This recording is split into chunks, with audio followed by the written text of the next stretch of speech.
गण गणपते नमः. हर हर महादेव. नमस्कार मैत्रिणींनो.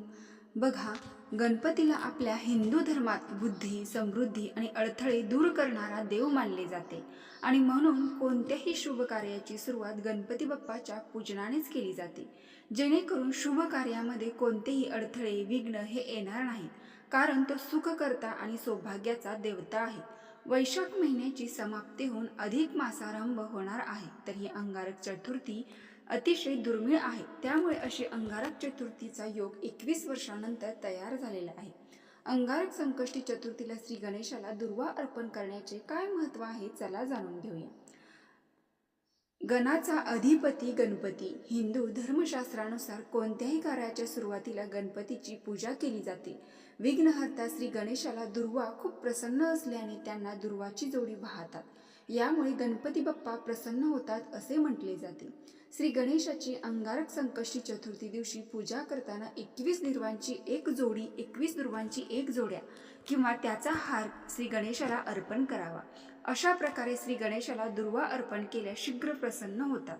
श्री गणेशाला दुर्वा वाहन यामागे एक कथा आहे, चला तर मग बघूया.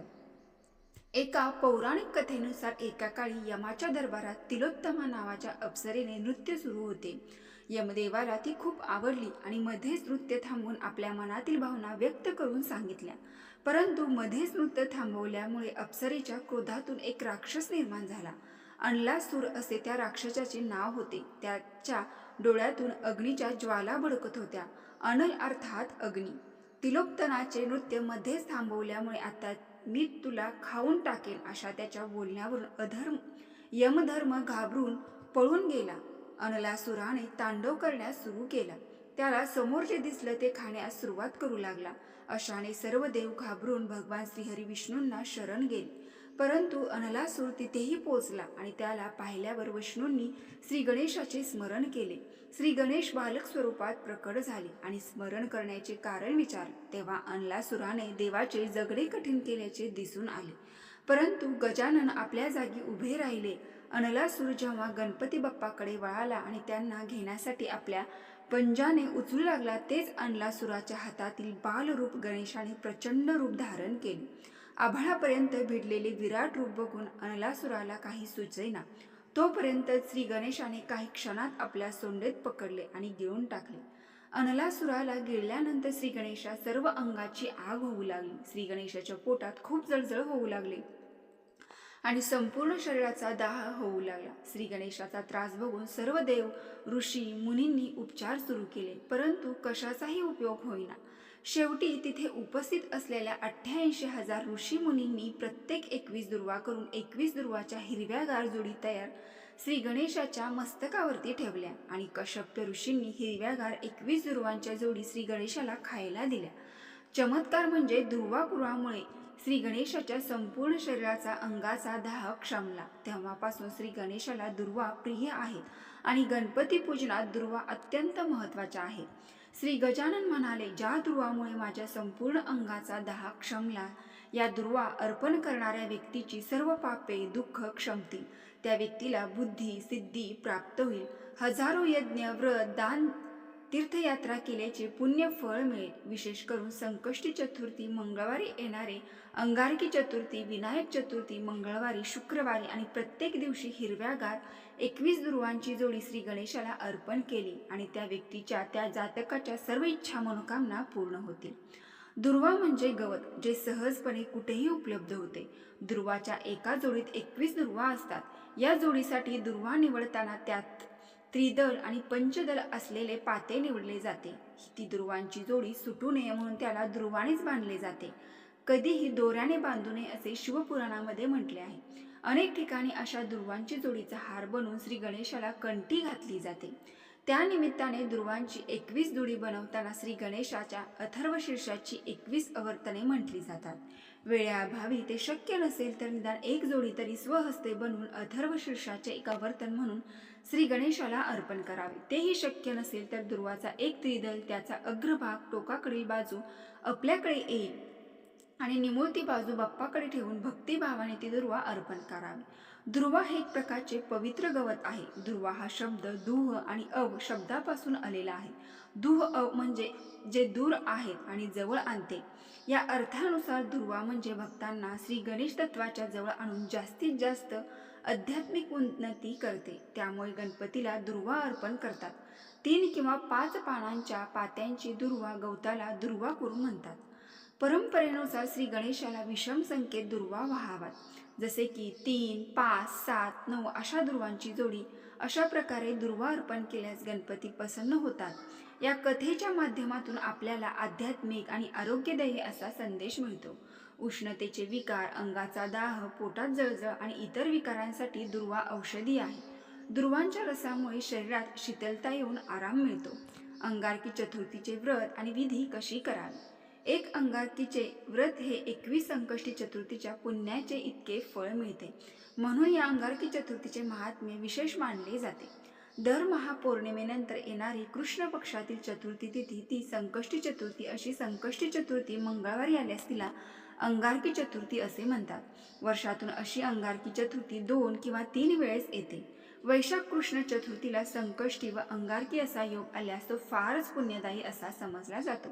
ज्या गणेश भक्तांना संकष्टी चतुर्थीच्या धरावायच्या असेल त्यांनी अशा या अंगारकी चतुर्थीपासून हे संकष्ट धरावे व संकल्पनानुसार पुढील दरमहा चालू ठेवावे.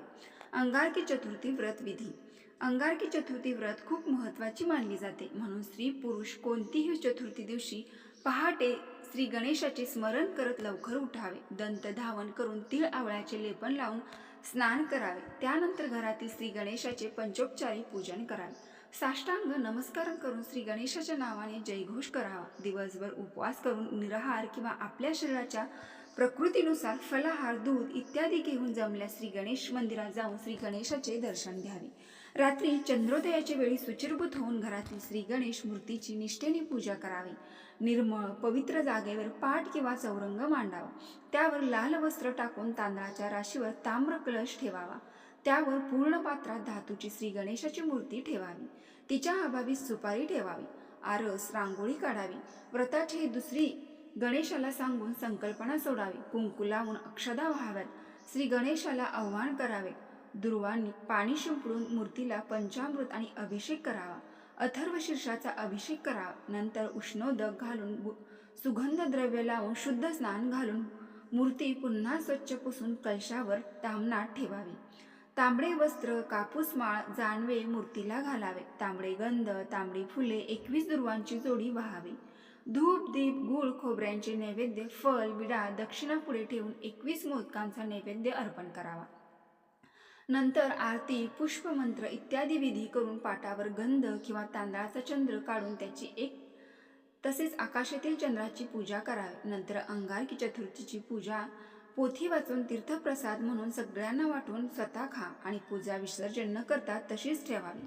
त्यानंतर उपवास सोडला तरी चालतो. दुसऱ्या दिवशी पंचमीला स्नान करून पूजा विसर्जन करावी. मंगळवारी येणारी संकष्टी चतुर्थी अंगारकीपासून सुरू करावी. 4, 7, 11, 21 अशा चतुर्थी पूर्ण करून नंतर उद्यापन करावे.